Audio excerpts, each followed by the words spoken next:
sick and desperate John travels to Mexico to undergo a risky and experimental medical procedure to cure his brain cancer, only to discover that the entire operation is a scam targeting the most vulnerable, and now he's out for revenge. That is why today on the Summarizer, Saw X. It all starts with the elderly John Kramer, who is undergoing multiple brain scans, only to learn that he has been diagnosed with terminal brain cancer. Throughout this time, Kramer had been attending a cancer support group where he meets Henry, who will play a significant role in this story. One of these days, when Kramer sees a dying patient in a clinic room, he notices the janitor about to steal the patient's watch. This action prompts Kramer to kidnap the janitor and take him to a creepy place to play a twisted game with an eye trap. This game has a time limit of 3 minutes, and when the timer reaches 0, the janitor's eyes will be his. But if he wants to save himself, he must turn the knob through 5 levels, where each level means losing a finger. However, by the time the janitor starts turning the knob, it's too late. Time has run out, and his eyes are now gone. But it turns out that this never actually happened. It was just in Kramer's mind, imagining what he would do if someone robbed the belongings of a dying person. Following these events, elderly John Kramer reunites with his support group companion, who mentions that he had been experimenting with various alternative methods to traditional medicine to cure his cancer. He lifts his shirt to reveal a massive scar, telling Kramer that he had a procedure and got cured. So now, Kramer asks for more information, and Henry gives him the name of Finn Peterson, a doctor specializing in alternative cancer treatment. When he gets home, John, wasting no time, searches for videos of this innovative treatment, landing on Cecilia Peterson's website. Finn's daughter, who has taken over her father's business after he went into hiding, realizing that a cured patient is a lost patient for big pharmaceutical companies. After watching the doctor's speech on the website, John is convinced to undergo this treatment and sends a message to apply, receiving a response that there's an available slot in 3 months. But John has less time left to live, so Cecilia suggests making space for him before the month ends. Kramer agrees to undergo this treatment and surgery, so a week later, we find ourselves in Mexico, where our protagonist is getting a taste of the culture, hoping to save himself. As he makes his way to the meeting place, a group of thugs interrupts his journey until they identify him as the cancer patient, so they take him to an old and abandoned mansion. At this point, we meet Gabriella, who welcomes him, and we're introduced to Cecilia Peterson, who apologizes for their transport methods, but explains that they were necessary for his safety. Now she shows him the laboratory in the old factory and introduces the entire surgery team. Diego the surgeon, Gabriella, whom we already know, Valentina as the nurse, Mateo the anesthesiologist, and herself as the boss of it all. But anyway, we get to the day of the surgery and Kramer is told that everything will be done while he's awake to monitor his reflexes and avoid touching crucial brain tissues. But minutes before the procedure begins, he meets Parker Sears, a man who was recently treated and is recovering, and he will be crucial later on. The surgery is going well, and John can even see on the screen how they're performing the procedure. However, at one point, the surgeon turns the screen away and John can't see anything anymore. But it's not a big deal, and when they finish, John faints. After the surgery, Dr. Cecilia comes to see him with his blood test results, and even though he doesn't see any changes in his tests, she tells him it's normal and that he's now cured of cancer. Now we have Kramer as a completely happy man, enjoying his new life until he gets the idea to buy Gabriella a tequila as a souvenir for her great treatment. So he goes back to the place where he had the surgery, but there's a problem, because the mansion is now abandoned and the operating room is destroyed. It seems like everyone has left. So John checks the recordings and discovers the truth. It turns out all these doctors were frauds, and what they showed him on the screen was a recording of an old brain surgery, but it wasn't his. Upon realizing this, Kramer removes the bandage from his head, revealing that no procedure was performed on him. So he calls Detective Mark Hoffman to help him track down all these frauds. And now the interesting part begins because we're going after the first scammer, the taxi driver who pretended to be the surgeon. So once trapped in his taxi, he's taken to the factory. And here we have him ready to play the first game. He has 2 cables with detonators on his arms, ready to explode, and he must deactivate them.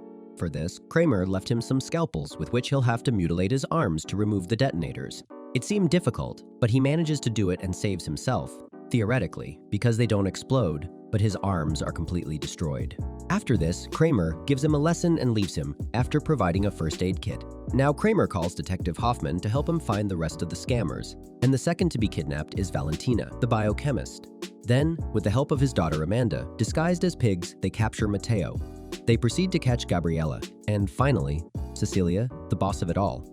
Here is when, while Cecilia in her mansion senses that something is wrong, she tries to escape but can't do anything. When she comes out, Amanda, disguised as a pig, appears, and when she gets into the car, Kramer injects her with something to make her fall asleep and also introduces her to his partner, Amanda. Now, with everyone gathered in the abandoned factory, John confronts them one by one for their scam, telling them that since they have committed terrible sins, he will now teach them not to mess with the sick. And now, the interesting part is here because Valentina faces the fabulous wire saw trap, a 3-minute game where she has to cut off one leg and extract some marrow into a machine with a weight, so the saw stops and doesn't take her head off. But before it begins, Cecilia tries to justify herself to everyone, but Kramer shows her all the people she scammed and doesn't let her justify anything. Cecilia pressures Valentina to cut her leg, but she does it slowly and starts cutting her right leg with a cable. After a minute, she finally manages to do it, but she takes time to connect the hose that sends the marrow to the machine that weighs it, and time runs out for her. And obviously, everyone is terrified, but John doesn't make a big deal out of it and leaves, telling them to get ready. The next game is for Gabriella, but here Amanda questions Kramer, with everyone trying to tell him that Gabriella is an addict, and that's why she did it. But nothing is enough for our killer. And now a phone rings, and the remaining scammers have hope, but they don't quite reach it. So Cecilia comes up with the idea to use Valentina using her as a rope to reach the mobile phone and call someone to come to rescue her. But by the time she manages to do it, Amanda surprises her in time, and the game continues. At this moment, a man knocks on the doors of this place demanding his money back. It's Parker Sears, the guy who was operated on before John Kramer entered the surgery room. Our family of psychopaths sees him, and when they let him in, he's knocked out with a single blow. So now when he wakes him up, John tells him that he's making the scammers pay for their actions, and then Parker reveals that he's very angry with these scammers and wants to kill Cecilia because, thanks to her, he lost all his life savings in this surgery. Kramer responds that he had the same goal, but his plans were a bit better. So he and Amanda show him a bit of their plan.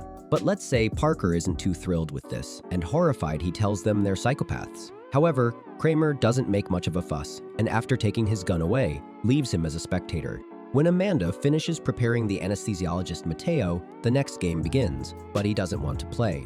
So, Kramer is forced to send Billy the puppet to intimidate them a bit. Here they explain what the game consists of, where the victim must place a part of their own body on a scale through self-performed surgery.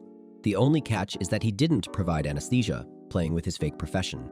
At first, Mateo doesn't want to do it, but Cecilia convinces him because otherwise he'll end up like Valentina. So even in pain, he manages to cut off a piece of his brain and place it on the indicated acid. But apparently he did it too late and time runs out.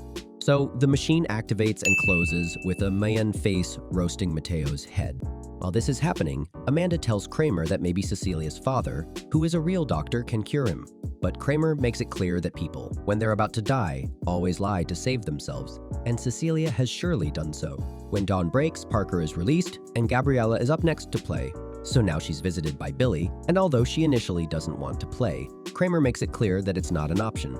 So when she accepts, she is lifted by one hand to a height. Now she's tied by one hand and one foot with chains and will soon be subjected to radioactive heat machines. So her only way to survive is to amputate her hand and ankle with a tool in front of her, where she has to break her bones to free herself from the chains. So now, even though she initially doesn't want to, she ends up breaking her limbs and manages to escape just in time before being roasted alive. Then Kramer tells Amanda to take her to the hospital to save her life. But right there, Parker, who was supposed to be the scammed guy, reveals himself and holding a gun points it at Kramer, and Amanda forcing them to put an end to all this. So now, he manages to free Cecilia, and when he does, she hits Amanda, and here we discover that in reality Parker was Cecilia's lover and came to save her. That's right, all this time they were accomplices because he was never a patient, and he always helped her scam people. So now Cecilia chains Amanda and Kramer, making it clear to them that this is time they've lost, because in the end, they'll take all the money. And also, since Cecilia is quite psychopathic, she's going to make Kramer play his own game.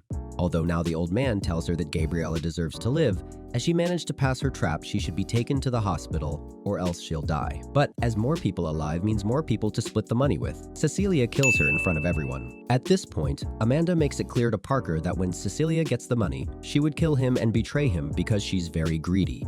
But of course, this moment is interrupted because outside, we can hear a child playing with a ball, with whom the old Kramer had a certain connection, because it seems that before the surgery, he helped him repair his bike. So Cecilia, realizing it's a child, goes out and brings him in, chaining him to the scale alongside Kramer to make everything more entertaining. So now, Parker activates the game where the chains are gradually sucked in, pulling them both until they are lying down. Tore up consists of both of them drowning in blood, unless they pull the lever to receive all the blood on one side. So initially, John sacrifices himself by pulling the lever so that all the blood falls on him. But the kid also pulls it from his side, preventing the old man from dying. Meanwhile, our couple gets tired of the show and goes to look for their money, only to realize that there was no money. There, Parker realizes that Cecilia was going to play the balancing game. But if everyone ended up dead in the end, and he didn't make it, he wouldn't have anyone to play with. So now he realizes that everything was coldly calculated by the psychopath John Kramer. He knew that Parker Sears would come to save her because the driver at the beginning had told him about his romance with Cecilia and his scammer profession. So he also removed the gunpowder from the bullets. And now the good part is coming, because when Cecilia and Parker are in the room looking for the money, one last trap is activated. There's a 10-minute countdown, toxic gas, and only one can be saved. Cecilia tries to shoot the door bolt to open it, but John had removed the gunpowder from the bullets, so it doesn't work. Also, John had made a small hole to breathe through, and while the toxic gas was killing them, they fought for the only oxygen hole. So now, as we all saw coming, Cecilia, without any moral concept, stabs her lover to survive. When Parker dies, he remembers the words of the psychopaths who told him that Cecilia would always betray him to save herself, and this is what finally happened. In the end, John Kramer and the kid get up from the trap, and he hands all the money to the kid to make him happy. But it doesn't end here, because in a post-credits scene, the detective catches Henry, John's group companion, and now he will have to play a game. That was Saw X. Don't forget to like, subscribe, and comment which movie you would like me to summarize. Gotta work. Okay, bye.